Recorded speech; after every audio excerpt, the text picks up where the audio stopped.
All right, we've ended on an angry note there, but now we're back. People don't know, listening to the program, we've taken a break so that we could get our watch-along match queued up. And now, since we ended on an angry note, I'm even more pissed off now than I was a minute ago because we're watching Peacock.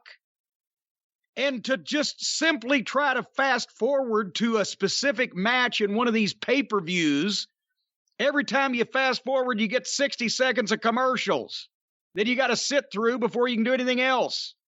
Have I mentioned that the WWE Network was nice and I hate the cock? Have I mentioned that? You have, and you're not the only one that has said that, and other people agree with you. So this may be the last watch-along we ever do of anything on the Peacock. We'll go back to YouTube like God intended in the future because this is a pain in the ass. And also, for all of you people who have not watched any of the archived programming of the WWE on the Peacock, when you go to hit the Royal Rumble, it gives you the seasons. Season 14, season 15, instead of 1993 Royal Rumble, 1994 Royal Rumble, whatever. They don't even know how to fucking put the goddamn wrestling footage up and label it for a fan trying to find it. Because they don't give a shit. Because it's valueless anyway. Because now, thanks to the WWE, everything ever put on tape by wrestling promotions is worth $5 a month. So fuck it. But we're going to watch this match, right? Right. Now, we've been promising a watch-along for several episodes now. That's not the match we're going to watch. We promised a watch-along when you thought of it, and I said, well, in that case, remember that for next week and we'll do it, and you didn't remember it. That's why we didn't do it. Maybe. Are you going to disagree with me? I'm a little distracted. I was trying to see the episode where Paulie and the Midnight Express attacked you. I believe that was season 4, episode 46. Season 4 of World Championship Wrestling. I didn't know if you knew that little fact. I wasn't aware of that. We didn't have seasons back then.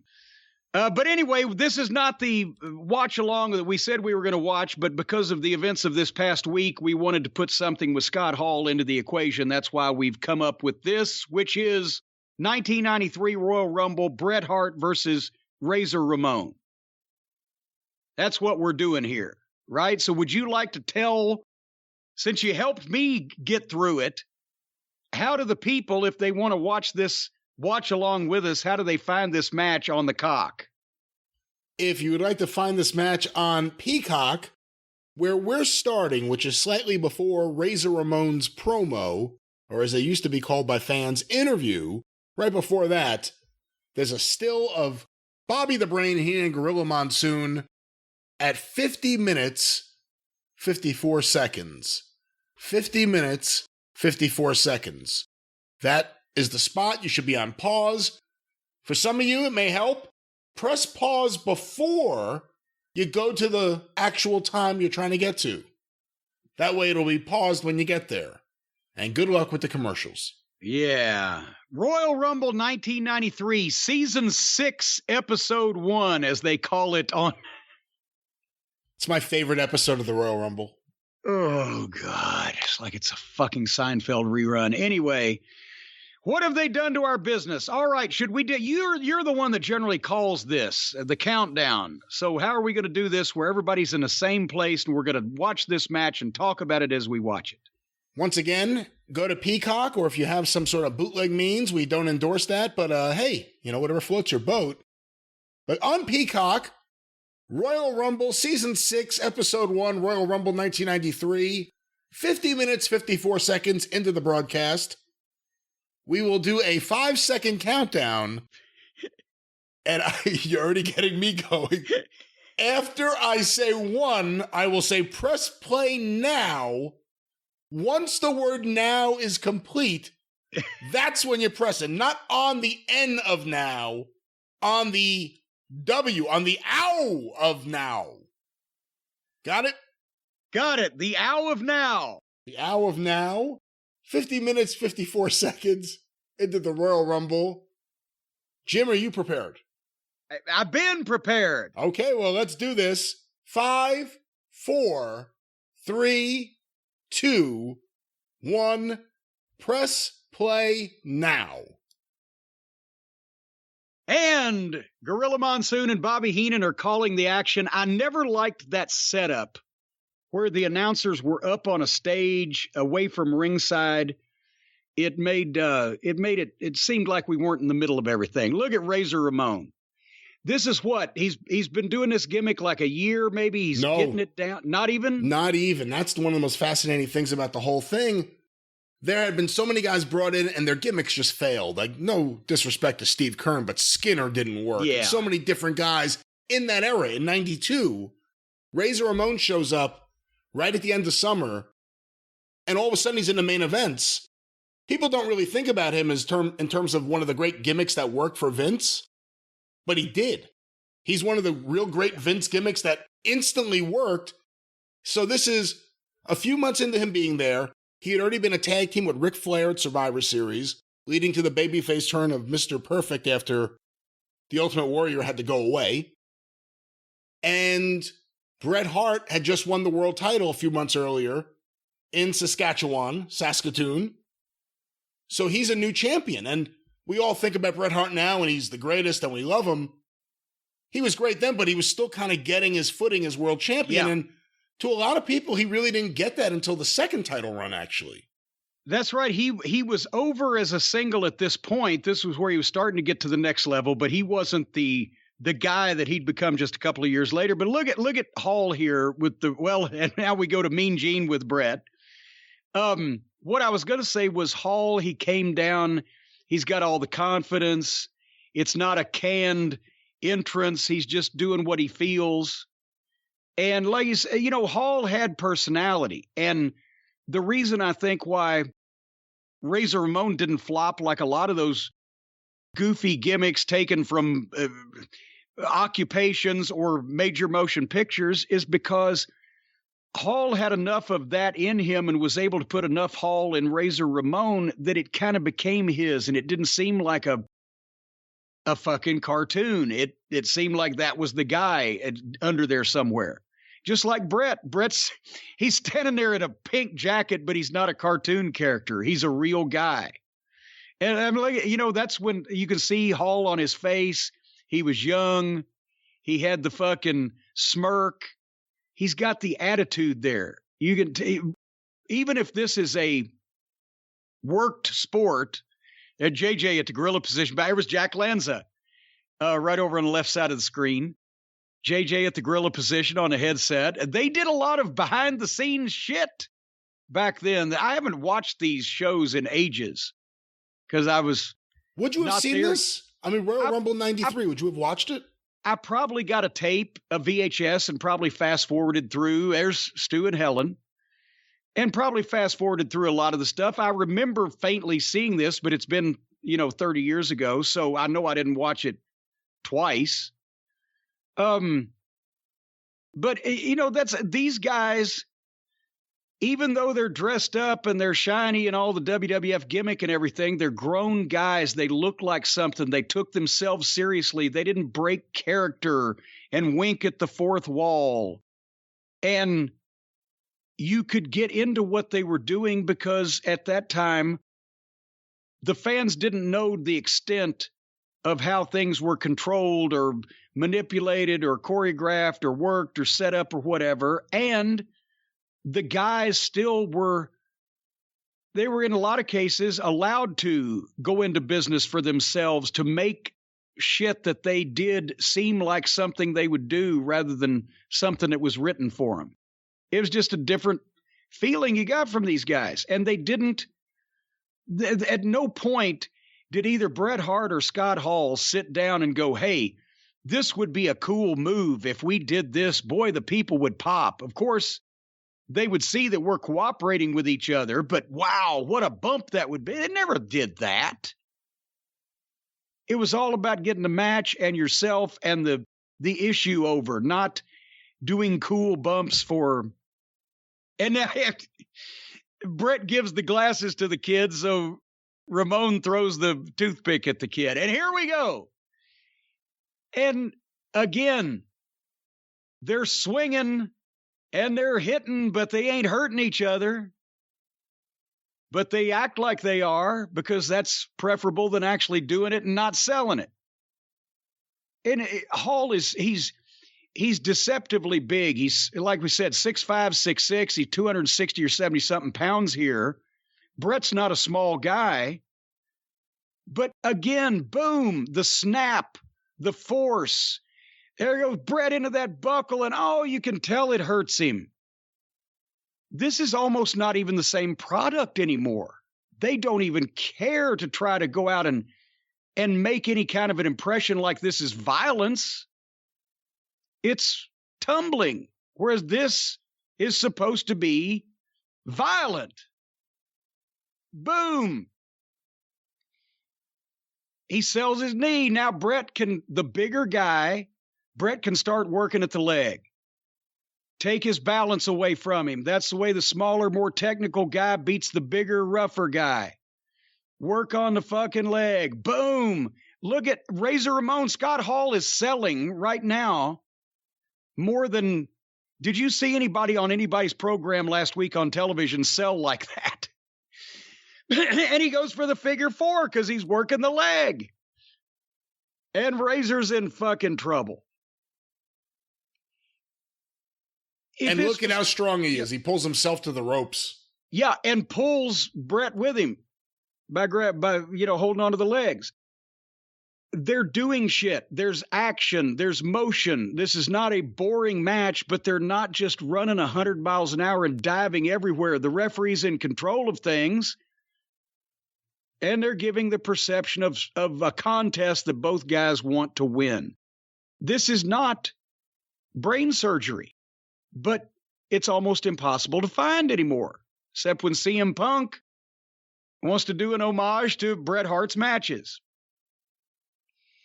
And and honestly, this was back in the days when Hall would sell. Hall would always sell, but he's selling right now like crazy because he wants to get over. He's not where he wants to be yet. The 1997 Scott Hall in WCW probably didn't sell as much as 1993 Scott Hall in WWE, and Bret has a reason. He's working a little heelish, but with all the stuff that Razor Ramon's been doing, and Bret's going after this goddamn bigger guy, he's going to work those legs. He's going to do what he needs to do. So, in terms of Scott Hall or Razor Ramon in the WWF and the Click and their timeline, the 1, 2, 3 kid, Sean Waltman, would come in, I think 4 or 5 months later, and then it's about 7 months later when Diesel, Kevin Nash, comes in. Yeah. So this is him, not the veteran in the WWF yet. No, he's by himself. He's trying to get his gimmick over and get him a place in the company. Boom! And I love Bret could figure out all kinds of different ways to take turnbuckles and take ring posts. And now, see, Hall is still limping because he's had the leg worked on, but now he's in control. Look at Bret's face. He just got slid rib first into that ring post. And that's the tide turner that allows Ramon to get a little heat on him out here. Maybe he shouldn't be using his legs, but that's another story. Well, it was the other leg. It was the other leg that he was working on, but nevertheless. And look at Hebner this is Dave, by the way, not Earl. It's, you sure? Or is that Earl? Wait a minute. No, it's Earl. Yeah, I think it's Earl. Earl lost weight as he got older. Usually they get bigger. Dave turned out to be the chubby one, and Earl got skinny. Earl's a little heavier there. Anyway, boom. Now Hall's going to work the back. The back and the side and the ribs, that's what went into the post. He just gave him a couple of back breakers. Again, this is not hard to understand. If your opponent has just injured a part of their body, start working on that. And then he's not rushing. He's taking his time. He's gloating. What do you think of him now? The referees didn't have earpieces, so someone could say, hey, tell him he's got a wedgie. But see, now Bret's going to sell, And Razor Ramon's going to be all over him, and he's going to slow the pace down a little bit because you want the heat to be a little slower and more deliberate as he systematically take that baby face apart. And is this the SOS? Yeah, boom. You know why they call it the SOS? The sack of shit. It's when you throw the guy Helen selling. Yeah. And you see the baby face's parents in the front row worried about him.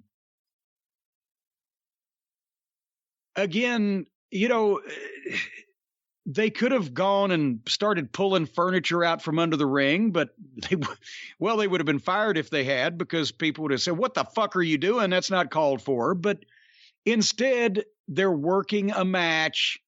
So, and again, I don't know how Bret, and look at Heb slide down for that count. He could still move back then. I don't know why that, again, so many of the guys seem to have a problem grasping this, that you don't want to run off and leave the fans, especially during the heat. You want them to feel what the babyface is feeling. You want them to sympathize with him. And now he's grabbed a hold so that they can see Bret sell and they can see the pain on his face. And at the same time, they're going to regroup, because I would think as soon as, or about as soon as this abdominal stretch is over with, it's time for Bret to get a little bit of a hope spot.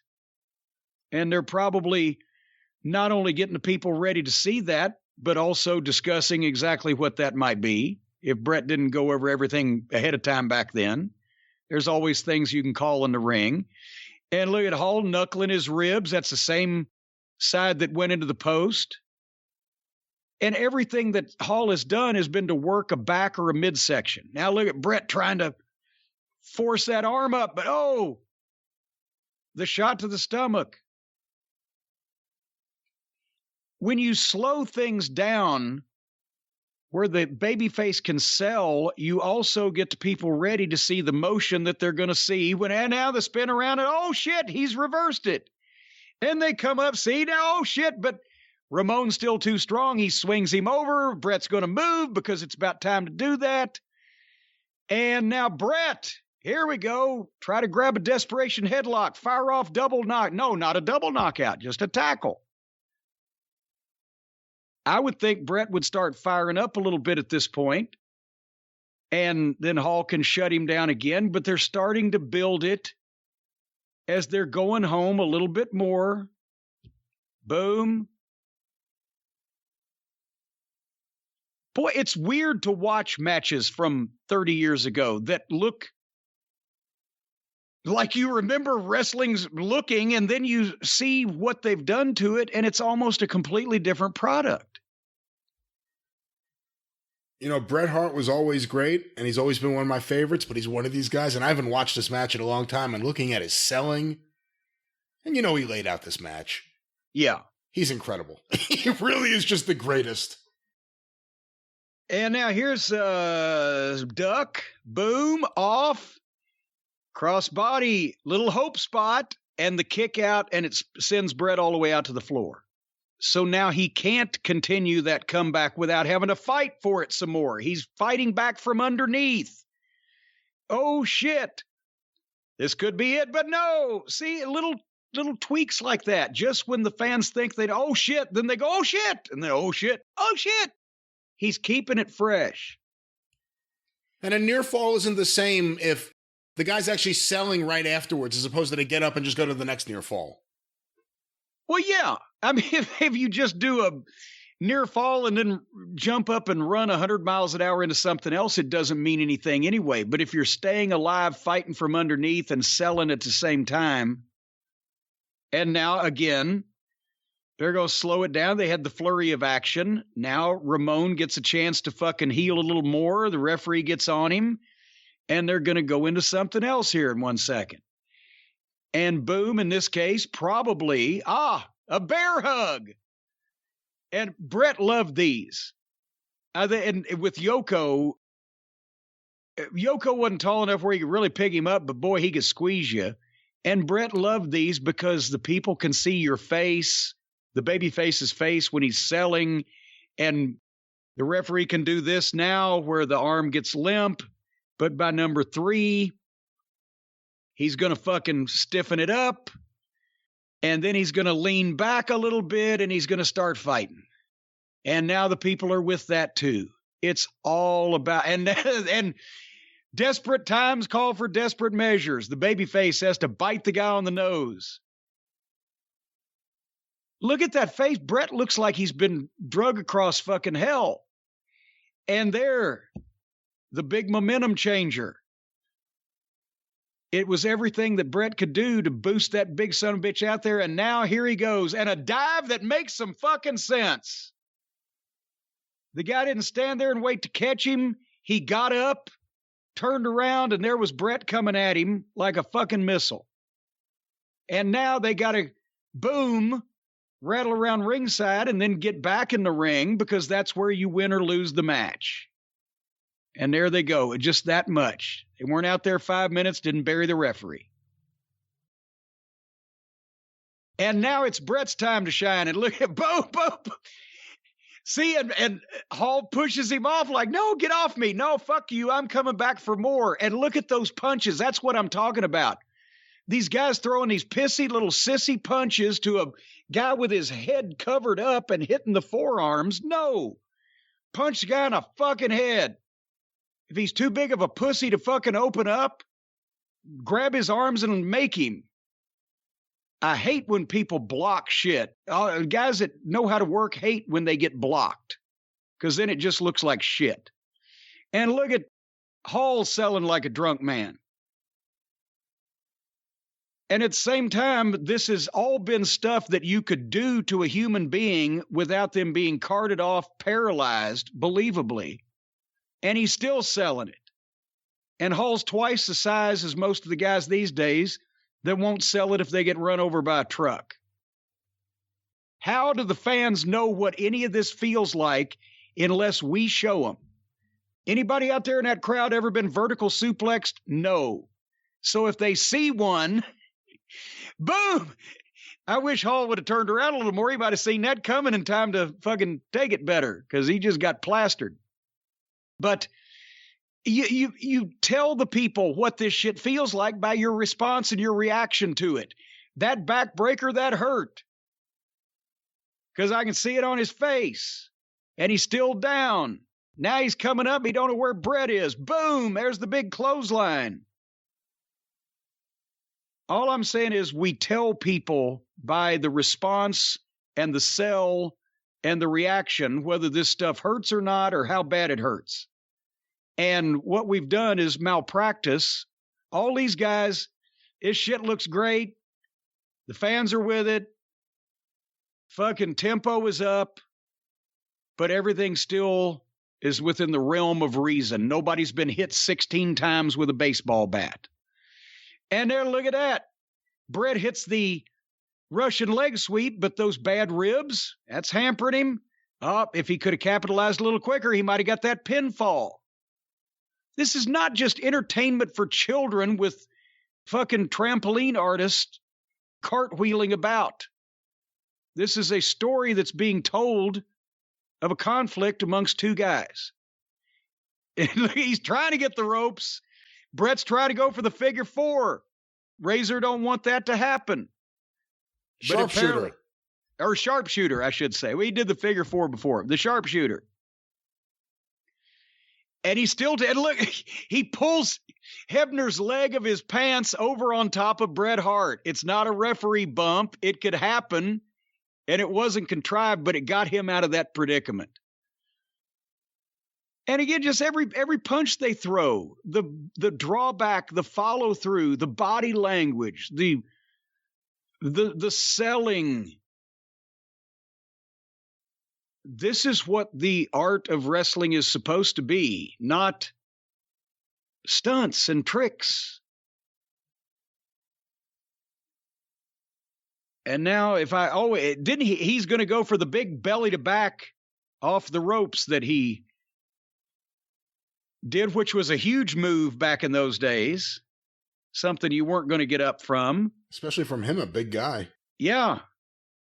And Bret, being resourceful, Babyface slips back, does his own, puts him down nice and flat, looked nice, boom. That's a suplex, so we're going to sell it. Now it would be a double backflip off the top rope back suplex, and they'd be up moments later. Bo! Foot to the face. Look at how Bret went down. Yeah, and he's doing a lot for, I mean, obviously, Vince had plans for Razor Ramon ongoing. He's already a top guy and been pushed in this spot, but Bret's making sure that this guy that's only been here a short time is seen by the fans as competitive with him, who's been there as a tag team champion or now a top singles guy for the past 7-8 years. And the Razor's Edge, which we showed that on Twitter a while back. Somebody's doing a souped up powerbomb version of this, and Lance Storm said it's a good way to give somebody a concussion. Ramon knew how to set guys down, but Bret reverses and hooks for the backslide. Almost. So boom, got to go back to those injured ribs.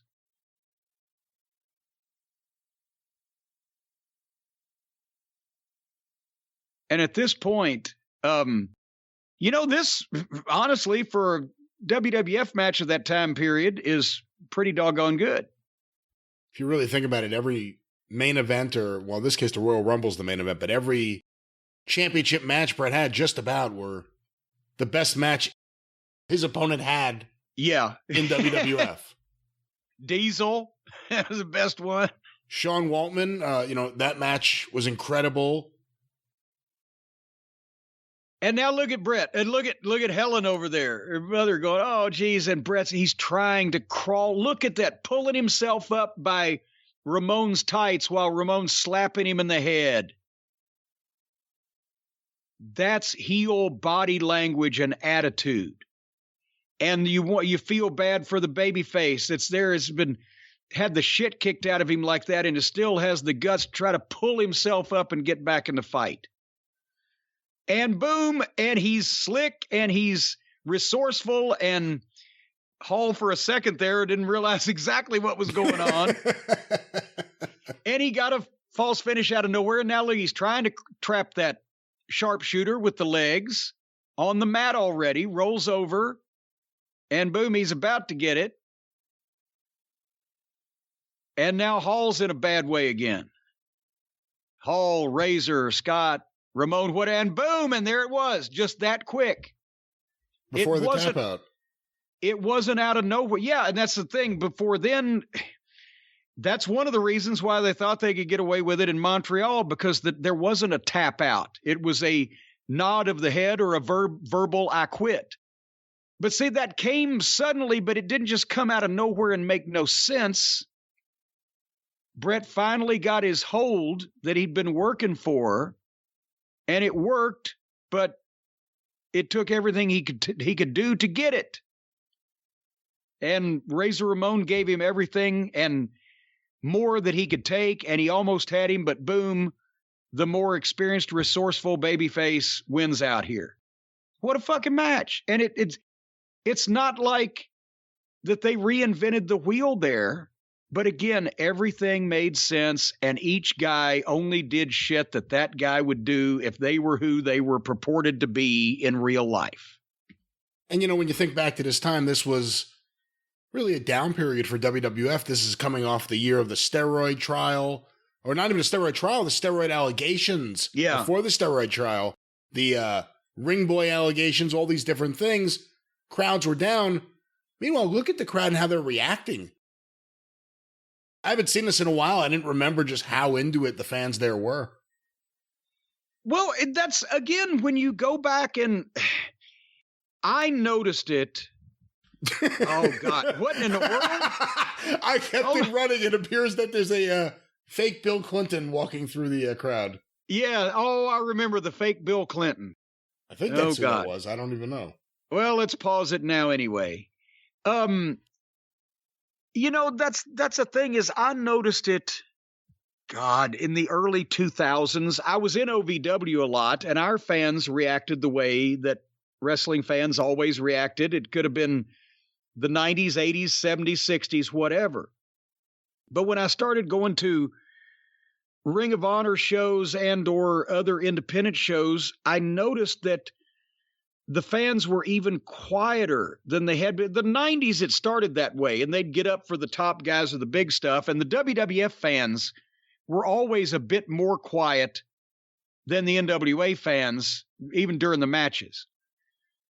But I noticed the whole atmosphere changed, not only from people not being as excited to people not being as into whatever was going on, but also, I mean, when I first started going to live matches in the 70s, when I started in the business in the 80s, if it was a really rotten preliminary match, sometimes you would hear a house show crowd not really making any noise. Otherwise, no matter what the match was or what was going on, people were screaming constantly. And they would really scream and make noise if it was something really big going on. But, I mean, arm drags and drop kicks would get responses that now it's you know, when Punk's first strains of his music hits, that type of response. And we've lost that because we got so far afield, lost the plot, made shit so much further out that nobody could believe it or take it seriously, then made the bumps so ludicrous that we know they can't be real or nobody'd be alive. And the guys at the same time stopped being serious about their opponents because they were, everybody knows now, so I've got to be an entertainer. I can't act like I'm really serious and really like that because people will think I'm really a dick. And so now it's just something to watch while guys slowly destroy their bodies for no reason. And we don't get matches like these anymore, where the people jump up and down and everybody's still safe and in one piece. But that was a Scott Hall, a Razor Ramon watch along, and a glimpse back into history at what the business used to look like before we let the wrong people in it. Hopefully everybody enjoyed it.